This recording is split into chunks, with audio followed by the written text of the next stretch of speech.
gusto estar compartiendo esta charla de epidemiología y pruebas de sensibilidad para Streptococo pneumoniae.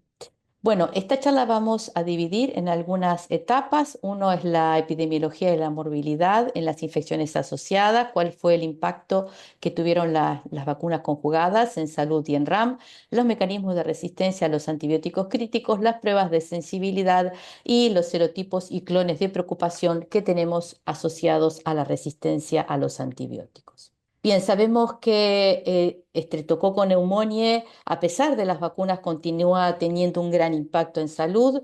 Tiene la capacidad de colonizar la nasofaringia con tasas de portación variables y mucho más importantes en pediatría y en adultos mayores. Es un patógeno oportunista que ataca a todas y afecta a todas las edades, pero principalmente a estos grupos etarios, en los grupos etarios extremos y a pacientes con algún tipo de inmunocompromiso. Las infecciones que tiene asociadas pueden ser infecciones banales como otitis media o sinusitis, pero también puede dar neumonía e inclusive infusiones invasivas como bacteriemia, neumonía y meningitis. Y la neumonía es la principal causa de mortalidad en niños menores de 5 años. Al menos se conocen 100 serotipos basadas en las diferencias de los polisacáridos capsulares. Las vacunas conjugadas han traído una gran reducción en las infecciones de neumococos causadas por los serotipos vacunales y la mayoría presentaban resistencia a antibióticas. Sin embargo, a pesar de esa alta efectividad que han tenido las vacunas conjugadas para reducir la infección de manera significativa, pero no solamente la invasiva, sino también la no invasiva y la colonización. A pesar de esto, post-PCVs, si es post vacunas conjugadas, se comienzan a reportar un par de años después el reemplazo de algunos serotipos que no se encontraban incluidos en las vacunas. Bien, la distribución de los serotipos en neumococo varía geográficamente y también a nivel temporal. Por eso es fundamental hacer la vigilancia continua para no solamente determinar cuáles son los serotipos vacunales que están circulando, sino también cuáles son las resistencias asociadas y cuáles son las políticas de vacunación más recomendables para cada uno de los países. Entonces, como comentábamos previamente, tenemos este gran impacto que han tenido las vacunas conjugadas, pero emergen algunos serotipos no vacunales y algunos de ellos, que fue lo más preocupante, se asociaron con resistencia a antibióticos. Esta es la composición que tiene la vacuna 7 valente, y de estos 7 serotipos que fueron diseñados y fueron específicamente incluidos en la vacuna en base a la epidemiología de Estados Unidos, de estos 5 estaban asociados con niveles de resistencia, como el 6B, el 9B, el 14, el 19F y el 23. Y el uso local de antimicrobianos, es decir, el uso y costumbre junto con otros factores, van a jugar un rol fundamental en cuáles son los serotipos que se van a seleccionar y cuáles los clones, serotipos o clones, en gran parte de medida van acompañados, cuáles son los que van a emerger con o sin resistencia. ¿Cuál es el impacto que tiene en la mortalidad atribuible a la resistencia por patógenos? Fíjense en este trabajo de carga de mortalidad de resistencia a los antibióticos a nivel global. Se hace la evolución de 1990 y 2000 a 2021 y se puede ver claramente el impacto que tuvieron las vacunas en la mortalidad, en la reducción de la mortalidad de niños menores de 5 años. Fíjense la barra de abajo, la marrón, cómo disminuye, y fue realmente súper importante la aplicación de las vacunas conjugadas.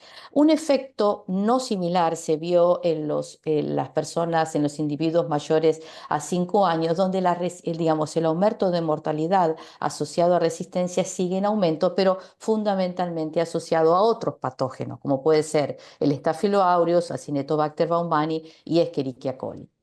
¿Qué pasa cuando nosotros ahora vemos el impacto que tiene la estimación de la mortalidad en infecciones respiratorias bajas? Y ahora no me estoy refiriendo únicamente a las infecciones bacterianas, sino también a las infecciones virales.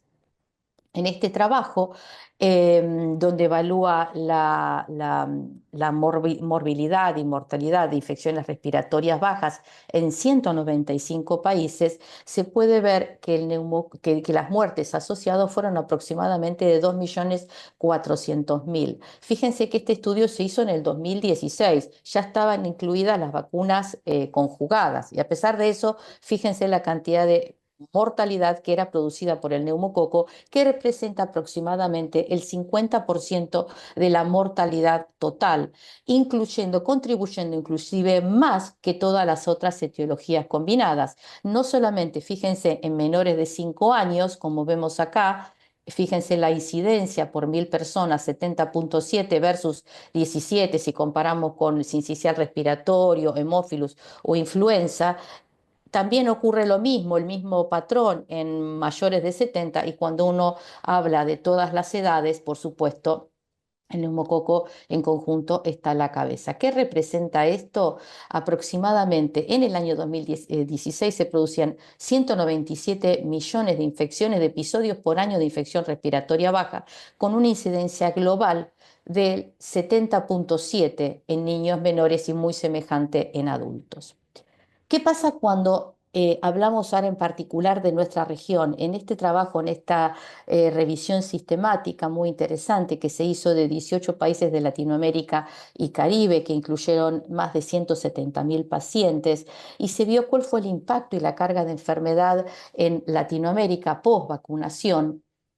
Nosotros se puede ver que la incidencia en niños menores de 5 años es de 24,29 eventos con 100.000, 3 veces más a la incidencia que tienen los mayores de 65 y 10 veces más al que tienen en el resto de las edades. La proporción, acá ven, de casos de fatalidad en infección invasiva en nuestra región es del 13,83%, por supuesto mayormente asociada también a la proporción en meningitis, que es mayor, y en la que menor proporción tiene en la de neumonía. Bien, entonces, cuando uno piensa en la cobertura de serotipos que teníamos antes de incluir las vacunas 10 y 13 valentes, esta proporción era muy buena, entre 60 y 80%, pero post vacunación ocurre lo que ocurre en el resto del planeta. Tenemos emergencia de otros serotipos, algunos no vacunales, como el 12F y el 24F, perdón, y los vacunales, el 19A, el 3 y 6, que persisten. Después vamos a ver por qué razones. Bien, ¿cuáles son los factores de riesgo que están asociados a la enfermedad neumocóxica invasiva? ¿Qué factores? Hay factores que son del huésped, hay factores que son clínicos y hay factores puramente microbiológicos. Dentro de los factores del huésped, los que ya conocemos son las edades extremas, pero también hay enfermedades crónicas subyacentes que pueden estimular o acrecentar la prevalencia de enfermedad neumocóxica invasiva, como también la inmunosupresión o algunos otros factores propios de las costumbres de los individuos. Factores clínicos, que es cómo se presenta la enfermedad, si la presentación grave, como meningitis, sepsis o neumonía con insuficiencia respiratoria, el retraso del inicio de la terapia antimicrobiana y la hospitalización en la UCI, y por supuesto factores que ya son propios del neumococo, como qué serotipos tienen y cuáles son las resistencias que tiene asociada. Por supuesto, si hay resistencia a antibiótico y no se presenta y no se da la terapia en el tiempo apropiado, hay mayor riesgo de fracaso terapéutico. Con respecto a las vacunas, ¿cuál fue el impacto que han tenido en salud y en la resistencia? Acá yo les puse en la columna de la derecha cuáles son el año de que ingresaron estas columnas estas vacunas en Estados Unidos. Primero tenemos la vacuna polisacárida 23 valente, que esta fue muy apropiada para adultos, pero debido a su poca propiedad inmunológica frente a menores de 2 años y menores de 5 años, se diseñaron las vacunas conjugadas. Entonces, primero tenemos la vacuna 7 valente, que como les comenté antes, estaba pensada prácticamente para los serotipos de Estados Unidos. Luego se incluyó la vacuna 10 y 13 valente en el 2010, y estas son las que se incluyeron ya en los calendarios nacionales de vacunación de Latinoamérica en distintos niveles de progresión del año 2012 en adelante. Luego tenemos el otro set de vacunas que están ingresando ahora, recién ahora en la región, ¿sí? Que comienzan, se aprueban en Estados Unidos en 2021 y luego tenemos otras que están en desarrollo. Una que es la 24 que se acaba de lanzar en Estados Unidos, no todavía disponible en la región, pero cuando yo hable a partir de ahora de efecto de las vacunas post-PCV me voy a estar refiriendo a estas dos vacunas, que es la 10 y la 13, porque los efectos de la 15 y de la 20 y de la 21, por supuesto, todavía no están publicados. Bien, entonces, si uno quiere ver cuál fue el impacto de las vacunas y de la RAM a nivel general, lo mejor que puede elegir es Estados Unidos para revisarla, hacer una revisión bibliográfica, porque son los primeros que pusieron las vacunas en sus calendarios de vacunación. En el cuadro de la izquierda vemos los años en los cuales ingresaron las vacunas en Estados Unidos y sin lugar a dudas produjeron una reducción de la infección neumocóxica por los serotipos vacunales en el nivel del 90% en niños y 60% en adultos, la mayoría de los cuales presentaban resistencia a antibióticos. Pero también ahí se empiezan a ver las primeras modificaciones. En este gráfico se ve cuando el año en el cual se incluyen, se van incorporando las distintas vacunas conjugadas y la proporción de aislamientos de infección invasivas que no son sensibles, no sensibles a algunos antibióticos. Entonces, en la línea celeste que está arriba están todos los antibióticos, los que tienen al menos una resistencia a un antibiótico, y otro tenemos la resistencia a eritromicina y a penicilina. Entonces, cuando se incorpora la PCV7 se ve una rápida disminución en la carga de enfermedad, de infección invasiva y de la RAM, y pocos años después, 2 o 3 años después, se empieza a ver un pequeño aumento asociado fundamentalmente al serotipo 19A, hasta que se incluye la vacuna 13 valente, que la resistencia sigue aumentando porque en este caso va a haber reemplazos de serotipos, del 19 a otros serotipos. Y cuando vemos qué resistencias son las que tienen más impacto, vemos que la resistencia a penicilina medianamente se mantuvo estable, pero se ve un aumento de resistencia a macrólidos. Y actualmente, sí, por supuesto, establecieron los factores de riesgo, uso previo de antibiótico y la asistencia o trabajo en guarderías, pero actualmente se sabe que en Estados Unidos 2 de cada 5 neumococos, infecciones por neumococos, presentan resistencia al menos un antibiótico. Bien, entonces uno tiene que ir un poco más atrás y ver también cuál es la tendencia en consumos de antibióticos a nivel global, pero no pensándolo en el neumococo, sino pensándolo a nivel global. Y cuando uno analiza este trabajo recientemente publicado de la tendencia de uso de antibióticos a nivel global durante 2 periodos, el periodo se compara 2016 versus 2023, vemos que eso ya también lo veníamos viendo desde antes, que el aumento de antibióticos mayor fue de consumo de antibióticos fue en las penicilinas de alto espectro, pero en segundo lugar, y no menos importantes, es el consumo de resistencia a macrólidos a nivel global. Y eso impacta en todos los nichos ecológicos. Y cuando se analiza el uso de antibióticos en los países, de acuerdo si tienen bajos o medianos o altos ingresos, se ve que a pesar de que los países de altos ingresos han hecho, que son los que están con la línea celeste entera, han hecho grandes esfuerzos para tratar de reducir el uso de antibióticos de macrólidos, en particular el gran aumento que se observa de uso de antibióticos en países de bajos y medianos ingresos hace que este balance haya sido negativo.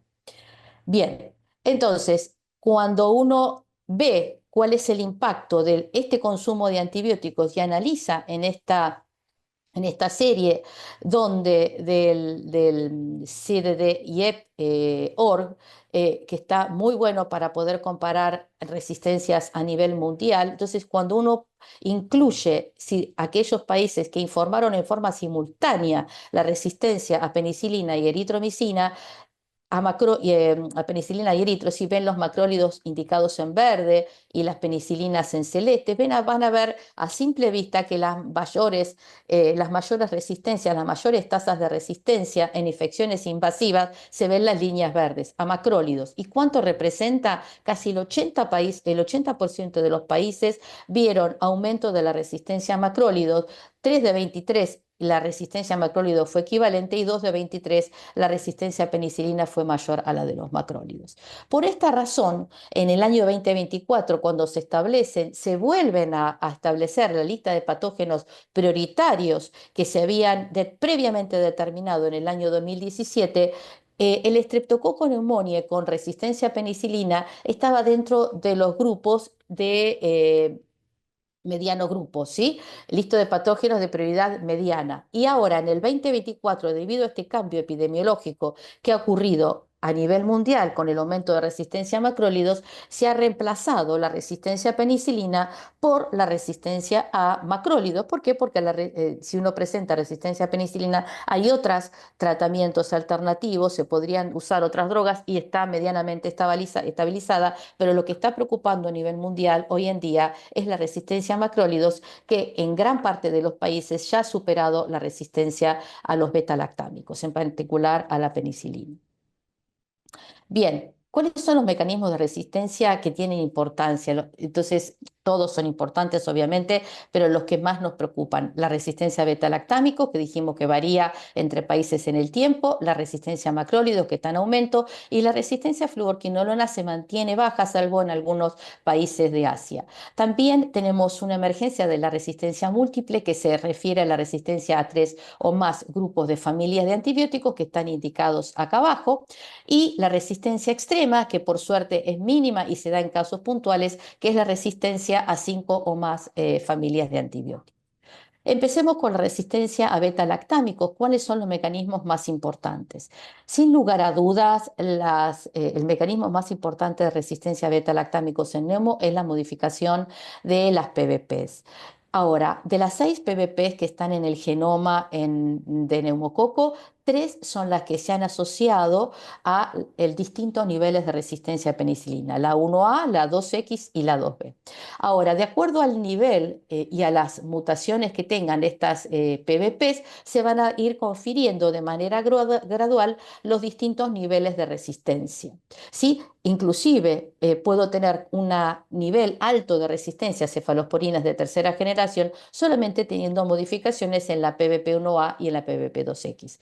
Pero por otro lado, se han detectado otras proteínas que han contribuido de manera importante a la resistencia asociada a PBP, como por ejemplo esta proteína que se llama MUREME, que es una proteína que está involucrada en la biosíntesis de pared celular y que podría ser la que regula, ¿sí?, realmente el alto nivel de resistencia a penicilina. Y esto se demostró cuando se hicieron ensayos de transformación, que si tenía esta proteína MUR-M en su estado normal, ¿sí?, sin ningún tipo de mutación, se conseguía un alto nivel de resistencia a los beta-lactámicos, pero si esa MUR-M estaba inactivada, se perdía la resistencia y solamente se volvía a recuperar el alto nivel de resistencia cuando cuando se volvían a transformar nuevamente con el MUR-M activo. Es decir, que esta proteína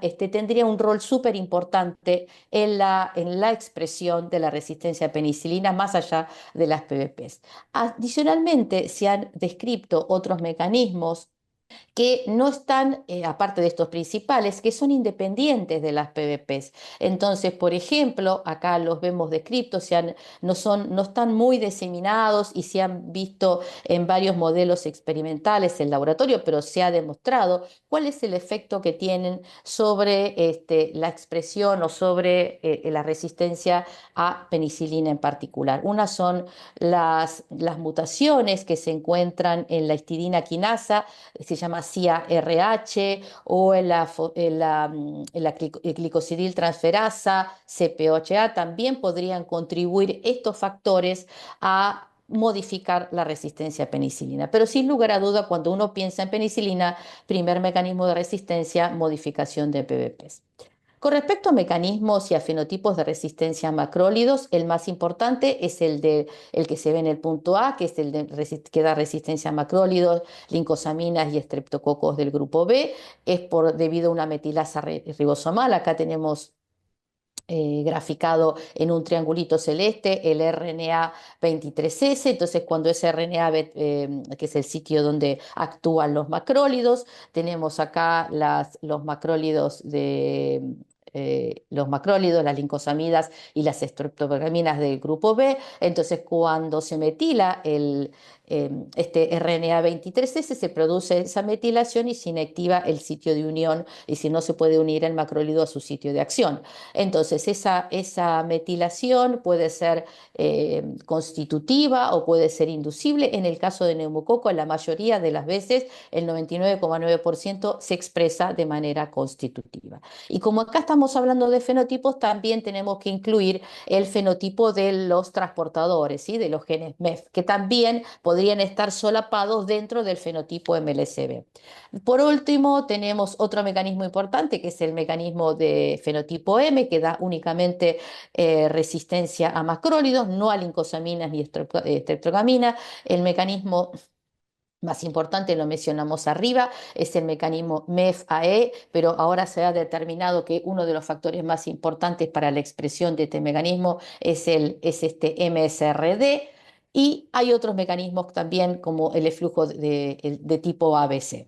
Y otros mecanismos también mucho menores, pero que pueden contribuir a nivel de resistencia, son las mutaciones que podemos encontrar o en el RNA 23S o en las riboproteínas, que también puede llegar a contribuir al nivel de resistencia. Bueno, ¿cómo voy a ver los fenotipos de resistencia a macrólidos en neumo? Como le contaba previamente, por lo general es el MLSB inconstitutivo, es el más prevalente, inducible. Yo he visto solamente dos cepas en mi vida, pero tengan presente que acá dentro del fenotipo, como de este fenotipo constitutivo tiene alto nivel de resistencia, también podría estar enmascarado el mecanismo de flujo. Como lo vemos, muy fácil, sencillo, resistencia eritroclinta. El fenotipo M es el que está a la derecha, ¿sí? Se ve como resistencia eritro y sensibilidad clínica. ¿Cómo los visualizo? Como les conté antes en la charla de Staffilo, haciendo el D-test con la precaución de tener la distancia a 12 milímetros. Si el D-test da positivo, se informa, como siempre, ¿no? Resistente eritroclinda, y si el D-test es negativo, se informa cómoda. Mecanismo de resistencia a quinolonas. El mecanismo de acción saben que actúa sobre la replicación del ADN.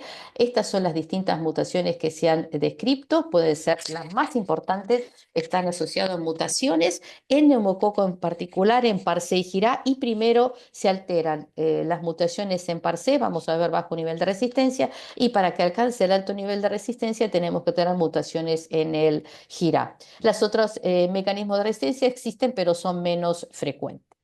Bien, ¿cómo son las pruebas de sensibilidad? ¿A qué le vamos a prestar atención? Primero tenemos que estar muy atentos a los puntos de cortes. Ustedes saben que tenemos para neumococo y penicilina distintos puntos de cortes. Uno es para la penicilina vía oral y tenemos para vía parenteral de acuerdo a la patología. Si es meningitis, 0,06012, y si es sitio no meningio, ¿sí? Menor o igual a 2 es sensible, 4 es intermedio y 8 es mayor o igual a 8 es resistente. Tengan en cuenta que la gran mayoría de los neumococos presentan CIMES menores iguales a 2. Esto nos estaría indicando, ¿sí?, que la gran mayoría de los neumococos con CIMES de sitio no meningio, con CIMES menores igual a 2, serían sensibles a la penicilina. Ahora, ¿qué método de screening tengo para evaluar la sensibilidad a la penicilina en el laboratorio? Ustedes saben que los discos de Penny de 10 unidades no correlacionan con la penicilina, pero tengo una herramienta de muchísimo poder, que es el disco de Oxa. El disco de oxacilina de 1 microgramo. Entonces, este disco de oxacilina es un excelente predictor de la sensibilidad a penicilina en cualquier patología. Es decir, que si yo tengo un halo mayor a 20, puedo inferir que la CIM es menor a 0,06 y en su gran mayoría va a ser sensible a todos los antibióticos beta-lactámicos. Ahora, en meningitis, fíjense, menor a 19 no me permitiría diferenciar la CIMES mayor a 0,12, ¿sí? Cuando tengo menor a 19. ¿Es un problema? Para mí no es un problema, porque la gran parte de las meningitis no se tratan con Penny, van con cefalosporinas de tercera. Así que eso no sería un inconveniente. Ahora podría tener también una baja especificidad o moderada, es decir, habido algunos neumococos que tienen halos de oxas menores a 19 que podrían dar falsa resistencia. ¿Es problema? Tampoco es problema. Ahora, lo que es problemático con el disco de Oxa es tratar de inferir una sensibilidad de sitio no meningio, porque la especificidad es muy baja. Es decir, cualquier Oxa menor a 19 me va a dar una falsa resistencia del orden del 99%. Es decir, que el disco de Oxa para predecir sensibilidad en sitio meningio no sirve. Bien, algo parecido pasa con cefotaxima. Tenemos puntos específicos para meningitis y para sitio no meningio. Nuevamente, en sitio no meningio, la mayoría de los neumococos tienen CIMES menores o iguales a 1. Entonces, podría inferir también que la mayoría de los neumococos presentan sensibilidad a la céfalos de tercera. Ahora, ¿por qué me preocupa saber la sensibilidad a la céfalos de tercera cuando en una meningitis, por ejemplo? Porque desde el año 98 se ha establecido que la terapia para el tratamiento de la meningitis neumocóxica debe ser modificada en base a la sensibilidad antibiótica, pero particularmente en base a la sensibilidad de las céfalos de tercera. ¿A qué me refiero? Si el neumococo fuera sensible a penicilina, le podría dar penicilina en altas dosis. En los hechos reales, en la vida real, esto no ocurre, ¿sí? Porque a gran escala el tratamiento empírico para las meningitis son las céfalos de tercera.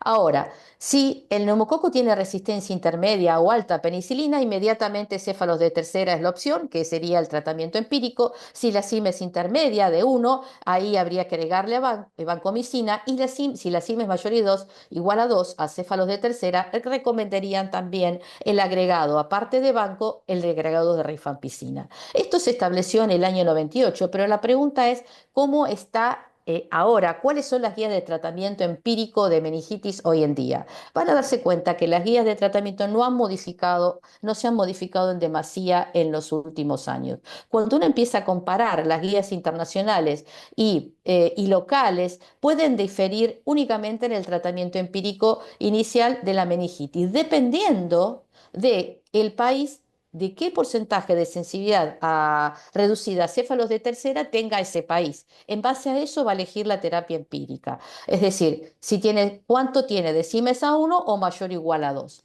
Entonces, hay países, si analizando las distintas guías, uno puede darse cuenta que hay países donde la combinación mejor que utilizan para anelpínico puede ser la combinación, de acuerdo a lo que les mencioné antes, ceftriaxona más vancomicina, y otros, como por ejemplo en Latinoamérica o en Reino Unido o en Europa, podía ser únicamente las cefalosporinas de tercera. Por eso el tratamiento empírico es ceftriaxona más o menos vancomicina, y de acuerdo, hay algunos países también que continúan agregando la rifampicina cuando tienen alto nivel de resistencia a céfalos de tercera.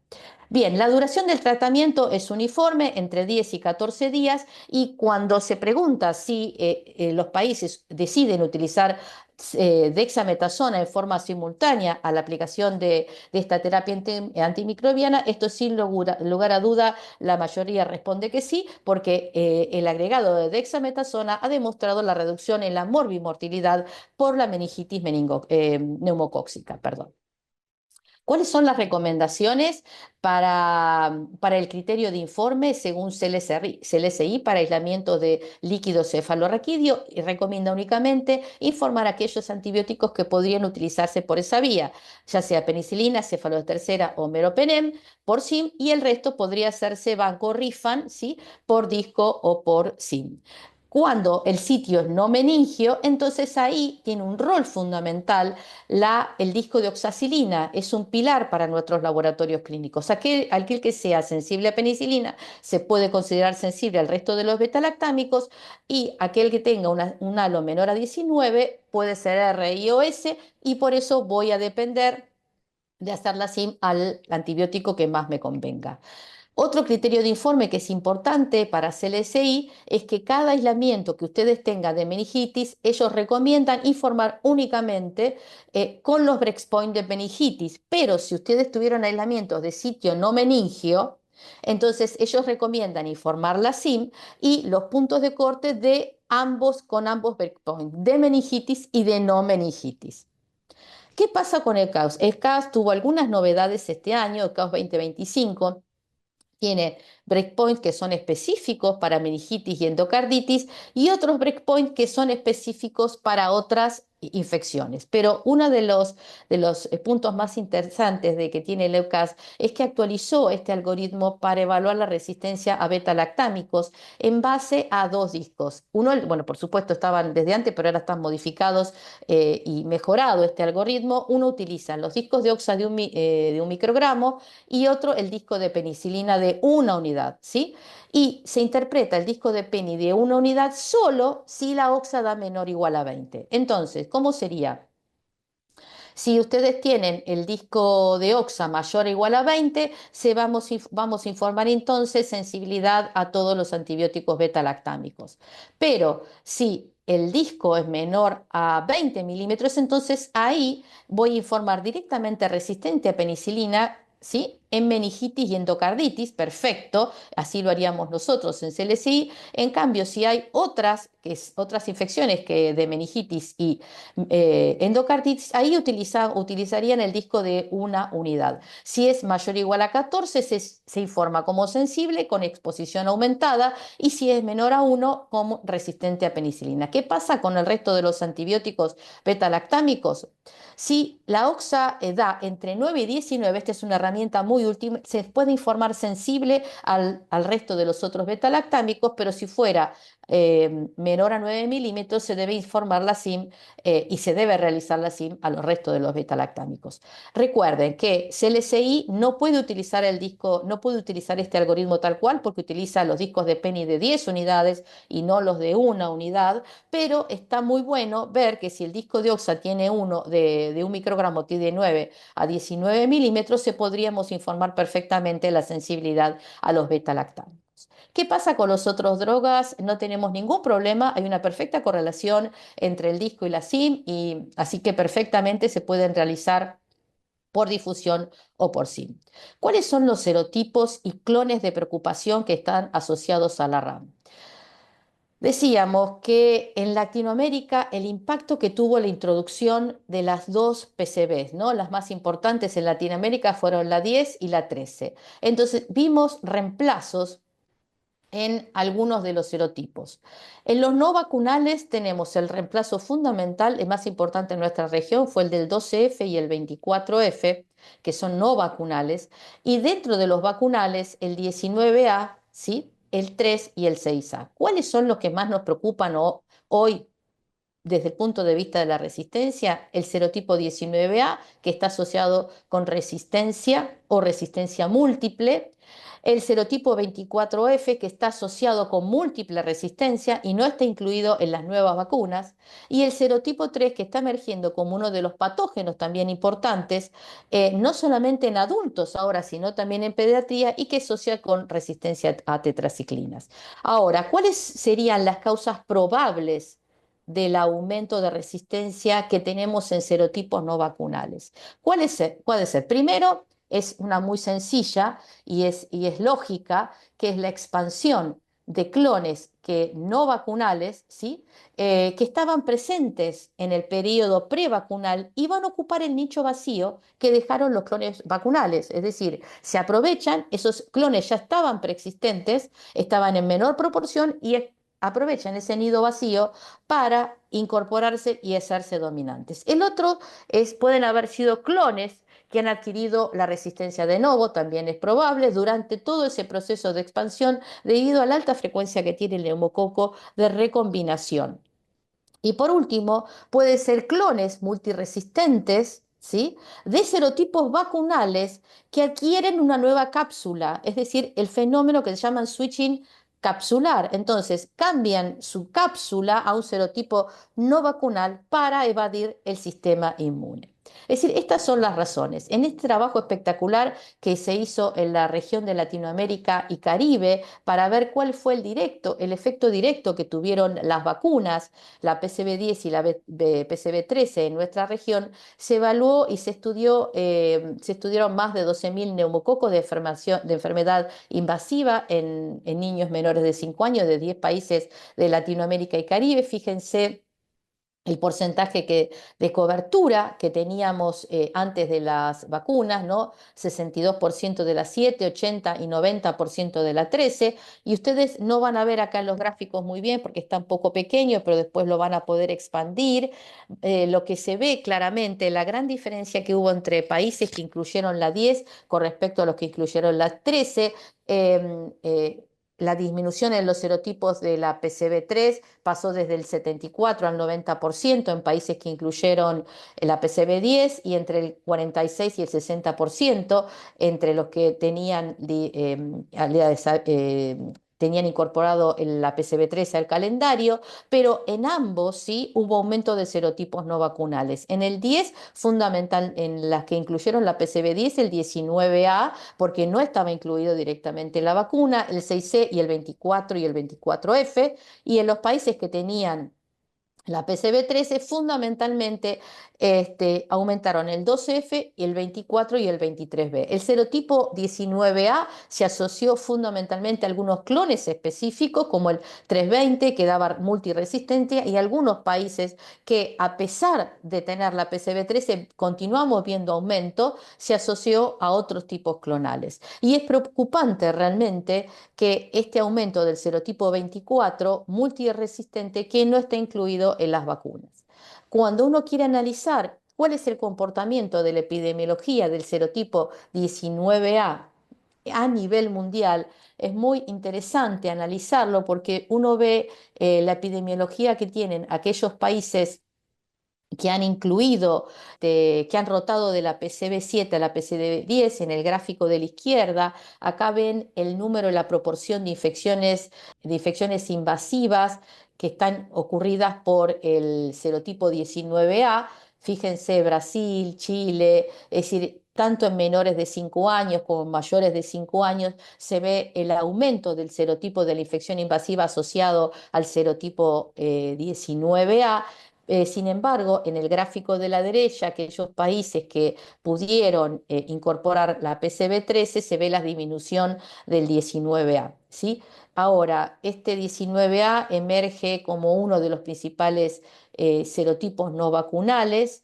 Países que rotaron de 7 a 10, se ve que el 19A aumento, y países que rotaron del 7 al 13, la proporción va disminuyendo, pero eso depende del país, porque hay algunos países como Israel, Argentina y otros países que, a pesar de haber incluido la vacuna 13 valente, han demostrado que hay otros factores que contribuyen a la persistencia, aparte de los factores inmunológicos del huésped y la reactividad que tenga la vacuna, otros factores que han influido fuertemente como el consumo de macrólidos y en particular el consumo de los macrólidos de larga vida como son la citromicina.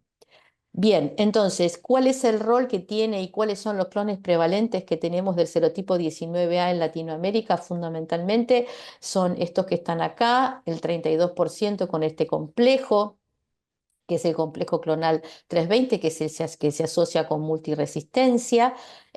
Fíjense que este es uno de los efectos de switching capsular. Este clon previamente era llamado Taiwan 19F, hizo el switching de 19F a 19A para poder evadir la respuesta inmune. Otros clones como los que tenemos más abajo, están en menor proporción y no necesariamente se asocian a multiresistencia. Ahora, la distribución clonal depende de los países y les cuento también que es independiente de la PCB utilizada. La mayoría de estos serotipos presentan algún grado de resistencia y el aumento de la multiresistencia en la era post-PCB se debe a la alta presión de selección del medio independientemente de la vacuna que estemos utilizando, ya sea la 10 o la 13.